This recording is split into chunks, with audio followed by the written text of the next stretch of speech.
자, 문학 분석 훈련. 오늘은 중세 전기 문학 작품입니다.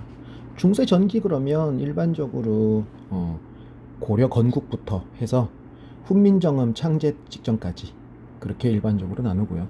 이 당시의 특징은 일단은 훈민정음이 아직 창제가 안 됐기 때문에 평민들이나 아니면 꽤 많은 작품들이 구비전승, 구비 창작되어서 있었던가, 아니면 한시, 즉 중국의 한자를 갖다가 아니면 중국에 있는 시, 한시를 그 방법 아니면 그 형식을 빌려서 창작하는 그런 형태를 취했습니다.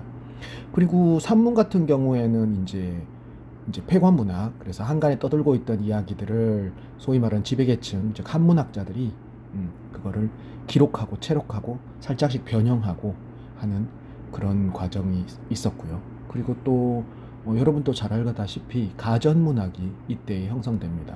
공방전이나 국선생전 아니면 국순전, 이런 것들이 장작되던 시기다라는 걸 알면 되겠습니다. 또 하나 또 중요하게 좀 생각해야 될 게 뭐냐면, 이 앞 시기, 즉 통일신라 시기를 생각하면 이제 고대겠죠. 생각하면 이 신라 시기에는 향가들이 많이 창작이 되었습니다. 근데 그 향가가 딱 끊어졌느냐? 아니에요. 고려 전기까지 실질적으로 창작이 되었습니다. 그리고 현재 남아있는 25수 중에 11수는 고려 전기에 창작된 작품이에요. 그러니 고려 시대라고 해서 신라 시대 때 딱 끝나고 뭐 칼같이 딱 잘라서 끝나버리고 고려 문학이 형성이 되었다, 이런 게 아니고 서서히 변형되고 발전해 나가는 그 과정 속에 있다 라는 거를 생각해 주면 됩니다. 모든 시기가 다 마찬가지예요. 뭐 이것도 뭐 문학도 그렇고 다른 사회적인 현상도 그렇지만은 과도기를 항상 거치고 있다. 자, 정리를 하면 이렇게 되겠죠. 고려 건국부터, 아이고 글씨가 이상하네요. 잠시만요.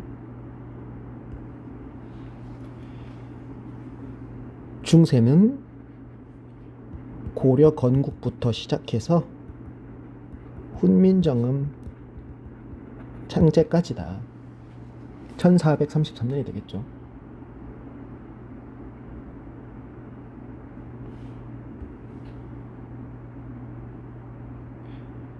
자, 정리를 해보면 이렇게 되겠습니다. 일단은 중세 전기 그러면 신라 이후, 그러니까 신라 망하고 난 다음에 고려부터 시작해서 훈민정음 창제 전까지다. 훈민정음 창제는 다 아시죠? 1443년입니다. 그러니까 요 전까지를 이야기하면 된다. 그러니까 뭐 요 직전이니까 뭐 굳이 따지면 그죠? 1442년 이러면 되는데, 이런 거는 뭐 별로 중요하지 않습니다. 그래서 포인트는 바로 뭐다?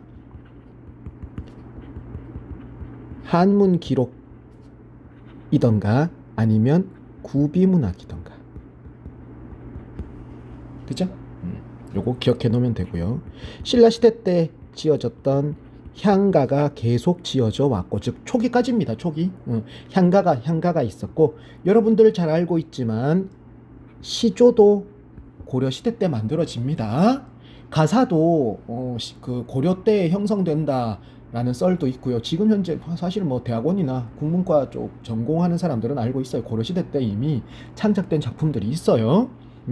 그 다음 여기 사이가 비어 있는데, 요게 여러분들의 내신과 수능과 모의고사 등등등등 해서 자주 나오는 건데, 자, 요게 뭘까요? 기억나는 사람 있나요? 제일 중요한 게 뭐? 고려가요다.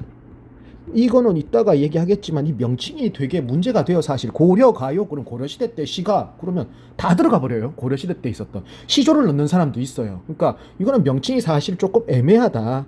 그래서 보통 소교라고 얘기해요. 소교 그러면 한간에 떠돌던 노래 아니면 뭐 민중들의 노래 뭐 이런 뜻이에요. 여기에 경기체가도 들어가겠죠. 자, 요게 운문. 그죠? 운문.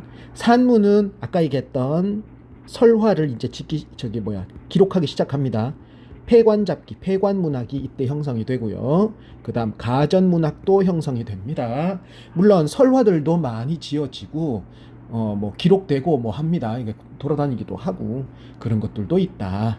이렇게 기억하면 되겠습니다.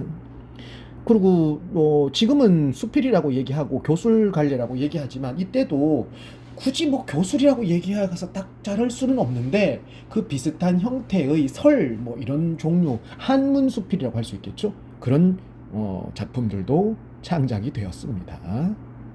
자, 한번 본격적으로 살펴봅시다.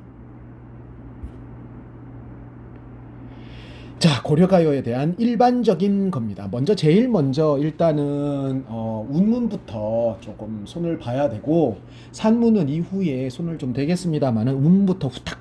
왜 그러냐면 종류도 많고 작품도 많아요. 그래서 후딱 보자. 그리고 시험에도 내신부터 시작해서 잘 나오니까 후딱후딱 보자. 그런 뜻입니다. 봅시다. 자, 앞서 잠깐 얘기한 것처럼 고려가요는 일반 백성들, 민중들이 창작했습니다.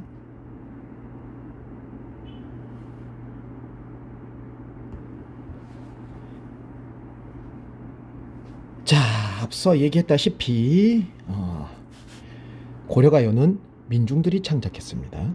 그리고 민중들이 즐겨 창작하고 짓고 부르고 노래 불렀다라는 얘기입니다.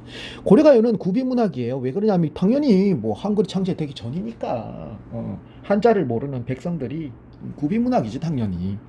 자, 이게 지금 신경을 좀 사실은 조금 써야 됩니다. 왜 그러냐면 향가를 공부한 학생들 같은 경우에는 한번 상상을 한번 해보세요. 요즘 사고 능력이 너무 떨어져서 제가 수업 시간에도 지금 사고를 너무 안 해서 학생들이 너무 안 해서 답답한 지경인데 한번 상상해 보세요. 자, 신라 시대 때에도 당연히 구비문학이 있었다고 했습니다. 통일신라도 마찬가지고, 즉 고대에도 구비문학이 존재했었다. 그러면 운문 형태, 즉 서정을 얘기하는 운문 형태도, 그죠? 대표적인 건 향가지만 향가는 한자를 빌려서 쓴 거기 때문에 한문을 꽤 많이 알아야 돼요. 그렇다면 일반 백성들, 일반 평민들이 하기는 힘들다. 이 정도는 상상할 수 있죠. 그렇다고 해서 과연 부르지 않았을까? 불렀을 가능성이 존재한다는 얘기예요. 왜? 가장 대표적인 건 민요니까. 있었다라는 얘기예요. 자, 결국에는 일반 민중들이 구비문학을 창작한 건 한자를 다시 말하면 기록 방식이 없었기 때문에 노래 부르는 건 있었고 기록 방식이 없었기 때문이겠죠. 그렇게 생각을 한다면 고려시대 때에도 민중들의 노래들은 뭐 구비문학이다. 이 정도는 기본이에요. 자, 또 하나 기억해야 될 거. 요거는 이제 전체적으로 저랑 수업할 때 할 얘기인데 기본적으로 알아놓읍시다. 자, 일반 민중들의 문학은 그게 서정이든 뭐든 간에 일반 민중들의 문학은 정형성이 딱딱딱딱 들어맞지가 않아요. 그러니까 형식이 정해져 있기는 하죠. 기본적인 게. 왜? 이게 옛날 고전 문학들은 몇백 년, 뭐 짧게는 뭐 한 100년, 길게는 몇백 년 동안 이어졌던 이 갈래인데 당연히 많은 작품들이 나왔었고 그것들을 이렇게 통합해서 보면 형식이 비슷한 형태가 있을 거라는 얘기예요. 그죠? 당연히. 그러면 그게 지금 현대의 사람들이 볼 때, 이거는 그 당시에 정형이에요. 전형이 아니라. 형식이 정해져 있었겠네. 이거는 기본적으로 좀 있네. 그 모습이 보이네. 라고 할 수 있다는 얘기예요. 그러니, 다시, 민중들이 창작한 이 고려가요도 정형성을 일부 가지고 있지만, 꽤 많이 자유롭다. 이게 포인트예요.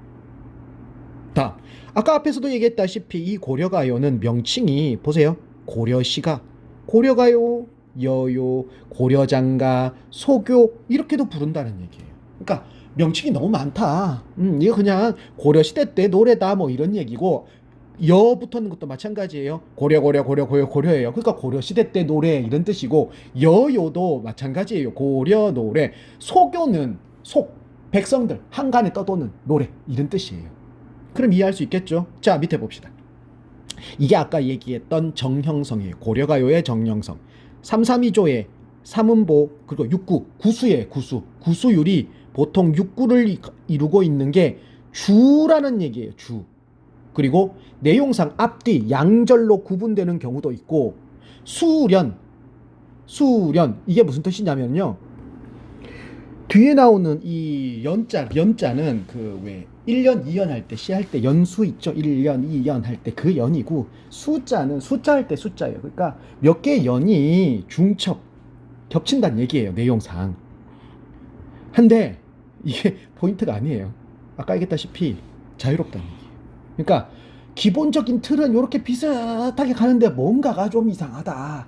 그래서 기본형이 보통 붕괴되고 변격형을 이룬다 이렇게 보통 얘기해요. 자, 특징 이 정도는 알고 있죠. 분연체 연이 나누어지고 분절체 구절이 나누어지고 여음구와 후렴구가 보통 사용됩니다. 자, 후렴구는 여러분들 알고 있는 노래에서 나오는 그 뭐죠, 그 가요에서 나오는 후렴 있죠. 후렴. 그거하고 똑같고요. 여음이라는 거는 각 행 옆에 뒤에 두 글자 혹은 세 글자의 감탄사나 이런 등등등등 이런 거 아으 이런 게 툭툭툭툭 붙는 것들을 보통 여음이라고 합니다. 그다음 봅시다.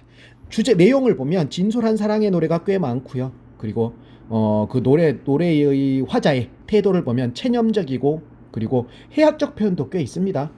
또 어떤 시를 보면 세속을 초탈한 인생관 가장 대표적인 게 청산별곡이죠. 이런 것들이 드러난다. 자, 요게 이제 좀 기억해야 될 겁니다. 구비전승 후에 조선 성종 때 조선시대예요. 악학괴범, 악장가사, 시용, 향락보 등의 한글로 문자화됩니다. 문제는 또 이런 기록 과정에서 조선의 정치 이념, 즉 성리학, 유교겠죠. 성리학과 다른 부분이 있으면 변형이 됩니다. 그러니까 너무 야하거나 좀 뭔가 좀 사상적이고 볼 때 이게 정치적인 그런 거 조금 문제가 있다 그러면 바꾼다는 얘기예요. 그래서 내용과 어울리지 않는 후렴구들이 막 들어갑니다. 자, 현재 있는 남아있는 작품들의 대표적인 건 가시리, 동동, 만전추는 시험 잘 안 나와요. 삼오곡 가끔, 쌍화점 안 나옵니다. 너무 야해서. 서경별곡, 이상곡도 안 나오고 정석가.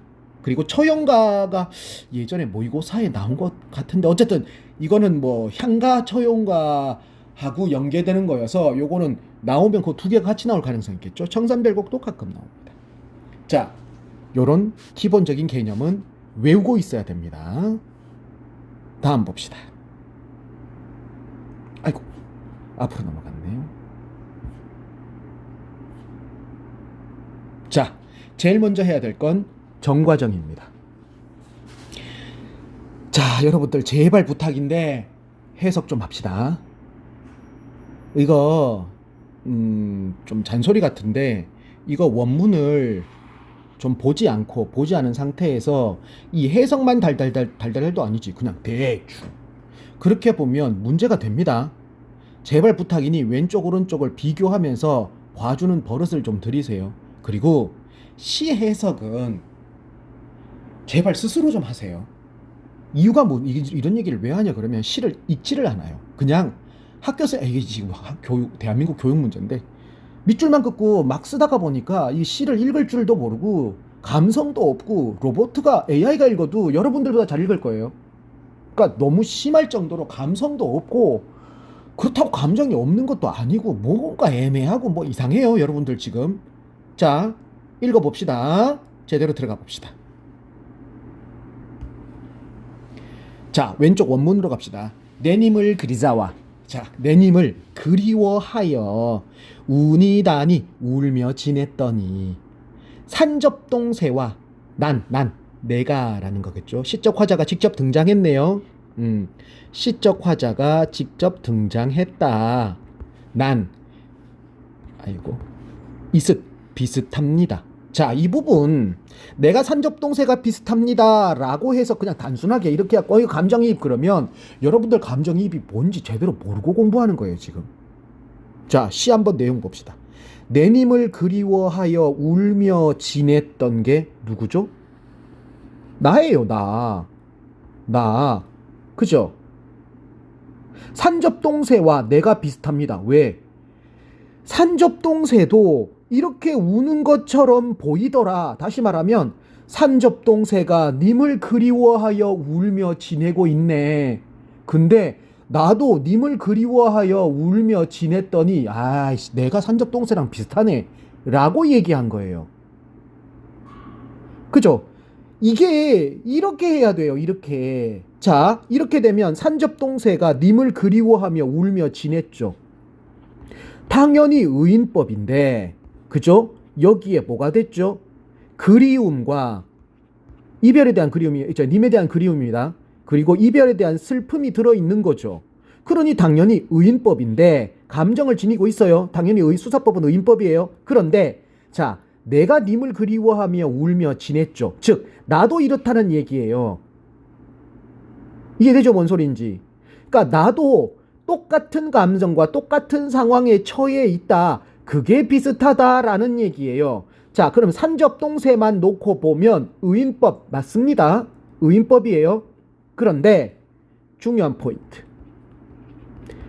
의인법이 쓰였는데 이 의인법이 쓰인 방법이 정서를 지니고 있어서 생긴 의인법일 경우에 플러스 화자의 정서랑 왜 이럴까요? 동일한 정서라면 이거를 뭐라 그러냐면 감정이입이라 그런다고요. 감정이입하고 의인법하고 막 헷갈려갖고 이건 이거고 저건 저거 이상하게 외우지 말아요. 이렇게 보는 겁니다. 감정이입은 이렇게 형성되는 거예요. 감정이입이라는 건 단순하게 그냥 내 감정을 넣었다 이게 아니라 대상물, 사람이 아닌 대상물에 시적 화자의 정서를 당연히 넣었겠죠. 넣었으니 어떻게 되겠죠? 의인법이 됩니다.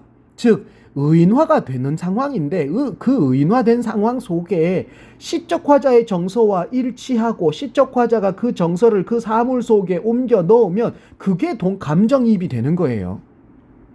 됐죠? 아니시며 거짓인 줄. 자, 여기서 딱 잘라지는 겁니다. 1차적으로. 아니시며 거짓인 줄. 영탄법입니다. 일종의. 당연히 이게 염구예요. 염구. 얘는 염구예요. 여기다 해야 되겠다. 염구예요. 아니며 거짓인 줄. 잔월효성이 아저씨입니다. 자, 아니고 거짓인 건 누가 안다? 잔월효성이 안다는 얘기예요. 자, 여기서 여러분들한테 전설이 두 번째. 여러분들 국어 공부하면서 모르는 어휘 나오면 대충 넘어가죠. 제발 부탁인데 요즘 스마트폰 다 있습니다. 없는 사람은 없을 수도 있지 뭐. 없는 사람들은 사전을 찾아보든가 인터넷 찾아봐서 제발 어휘 좀 외워요. 잔월효성 아직도 이거 고3이 됐는데도 이거 모르는 사람 있어요. 심각합니다. 아는 사람 있어요? 잔월효성. 자, 잔월은 새벽쯤에 희미해지는 달이에요. 그러니까 남아있는 달 이런 뜻인데 달이 희미해져 원래 있는 거지 밝아지니까 희미해지는 거지 이렇게 생각하지 말고 문학적으로 좀 하자고요. 자, 달이 졌다 보통 이렇게 얘기하죠. 달이 진 건 아니지만 다 져가는 달입니다. 즉 새벽까지 남아있는 달. 효성 새벽별이에요. 새벽별. 결국에는 밝아오는 날임에도 불구하고 계속 남아있는 이런 뜻이겠죠. 이 잔월효성이 아십니다라는 거예요. 그러니까 세상이 바뀌어가도 아니면 새로운 날이 돌아와도 뭐한다? 진실을 아는 존재가 있다. 그게 바로 잔월효성이다라고 얘기하는 거예요. 그러니 잔월효성은 아니며 거짓인 줄 아는 존재가 되겠죠. 아는 존재. 또 끊어지네요. 그죠? 넋이라도 님과 한데 한 곳에라는 뜻이에요. 한데 한 곳에 리어다 살다는 뜻이에요. 님과 한 곳에 살고자 됐죠? 여기서 또 살고자 이런 거예요. 당연히 염구죠. 벅이더시니 자 벅이는 저 원피스에 나온 애고 벽이더시니는 우겼던 사람이 뉘러시니까 누구입니까? 즉 여기서 우겼던 사람은 해석은 사실 몇 가지로 나와요. 자, 우겼던 사람이 내가 잘못이 있다고 우긴 사람이라고 해석한다면 요렇게 대조가 되겠죠. 우기더신이의 요게 사람이라는 거예요. 우겼던 사람. 얘와 얘는 나에게 허물이 있다고 우겼던 사람이라고 한다면 잔월효성과 대조적 존재예요. 그죠? 나한테 죄 있다고 얘기한 사람이고 잔월효성은 진실을 아는 존재니까. 이해되죠? 누구입니까? 됐죠? 과 잘못도 허물도 전혀 없습니다. 화자의 마음을 직설적으로 표현하고 있네요. 그죠? 직설적 표현입니다. 말힌 말이신디요. 무사람의 말이구나. 그러니까 진실을 잘 모른다. 그러니 말힛 무 사람 요거도 사람이에요. 얘도 결국은 뭐다? 진실을 알지 못하는 존재니 얘랑이 대조될 수 있어요. 그러니 무사람의 말이라는 게 바로 뭐 우겼던 사람하고 같아지겠죠. 그러니 얘랑 비슷해지겠죠. 말이구나, 슬프구나. 역시 화자의 정서가 직접적으로 표현되네요. 님이 나를 벌써 잊으셨습니까? 슬픔이죠. 아소니마 영탄법이에요. 도람 다시 들으시어 괴다 사랑해 주십시오. 역시 직설적입니다. 굉장히 직설적이에요, 이 시는. 하지만 이 배경설화는 한번 찾아보세요. 이 정도는 뭐 기본적으로 여기서 길게 얘기할 수 없으니까 이거는 이 정과정이라는 이따 뒷페이지 할 건데 이 향각의 여요 고려가요는 조금 중요한 작품입니다. 추가적으로 제가 한번 얘기해 줄 건데 이 정과정이라는 이 고려가요는 정설하는 사람이 쓴 거예요. 이거는 배경설화와 함께 전해지는데 이 고려 왕이 내가 너 왕 되면 나중에 너 도와주고 뭐 할게 그러다가 어떤 뭐 문제로 인해서 역적으로 몰려갖고 유배간 거예요. 근데 야 가서 기다리면 내가 빨리 부를게 그랬는데 안 부른 거예요. 안 불렀더니 이 정서가 열받아갖고 이 정과정 쓴 다음에 나무에다 붙였더니 나무가 말라 비틀어졌더라. 그런 얘기예요. 그게 배경설화예요. 자, 결국 이렇게 보면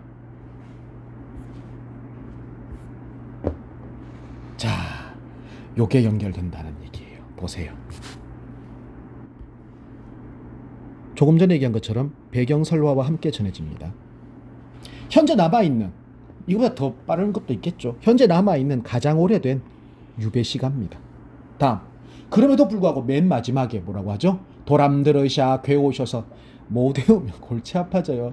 여러분들 국어 과목 해야 될 때 국어 과목을 잘하기 위해서는 기본적으로 여러분들 주변에 국어 잘하는 사람들 한번 확인해 봐요. 비슷한 공통적인 특성이 있어요. 뭐냐면 글 읽는 거 좋아해요. 그리고 또 있어요. 쓸데없는 소리하고 생각 많아도 어쨌든 생각이 많아요. 깊어요. 쓸데없는 소리하고 조금 이렇게 4차원이어도 마찬가지예요. 그 다음 또 있어요. 감성적이다? 이건 옛날 얘기고 그런 거 말고 뭐가 있어요? 다른 사람들 이야기를 잘 들어줍니다. 이런 특징들이 있어요. 그래서 국어 공부 제대로 하고 싶으면 1차적으로는 다른 사람들 말을 들어주는 연습을 좀 하세요. 마찬가지로 글을 읽어주는 연습을 하라는 뜻이에요. 자, 이 시가는 맨 마지막에 아소니마 도람들으샤 괴오셔서 요렇게 얘기해요. 즉 님이시여 다시 들으시어 사랑해 주십시오 이렇게 얘기해요. 결국 나 사랑해 줬기 때문에 연주지사 즉 임금님 사랑합니다 라는 얘기예요. 됐죠? 다음 아까도 얘기했지만 이 정과정은 향가의 잔존 안 했나? 향가의 잔존 형태를 지니고 있습니다. 한번 볼까요? 살짝 돌아가 볼게요. 자, 여기 한번 보면 원문 왼쪽 원문 볼게요. 하나, 둘, 셋, 넷, 다섯, 여섯, 일곱, 여덟, 아홉, 열, 열하나인데 얘네들 둘이가 너무 짧은데? 그럼 합해볼까? 합해봅시다. 그러면 총 10행 19가 되겠죠. 19채 향가? 그러고 봤더니 감탄사도 있네? 비슷하죠. 문제는 근데 일반적으로 향가에서 낙구천머리 감탄사는 9행에 보통 나와요. 근데 얘는 10행에 나오는 게 차이점이 있습니다.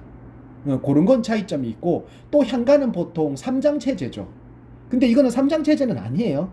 자, 그것도 문제가 있습니다. 어쨌든 그런 게 저런 게 차이는 있지만 그럼에도 불구하고 이 19채 향가의 잔존 형태를 지니고 있는 이 쇠퇴기 향가의 모습이다라고 해서 향각의 여요, 즉 향가의 형태를 띠고 있는 고려가요 요런 말이에요. 다음 이 시를 아까 그 시를 잘 읽어보면 이게 남성적 어투인지 여성적 어투인지 사실 헷갈려요. 애매하기는 해요. 근데 남자가 야, 씨, 나 이렇게 울고 살았더니 이것도 좀 애매하지만 산접동서애가 내가 비슷해 이런 소리 안 하죠.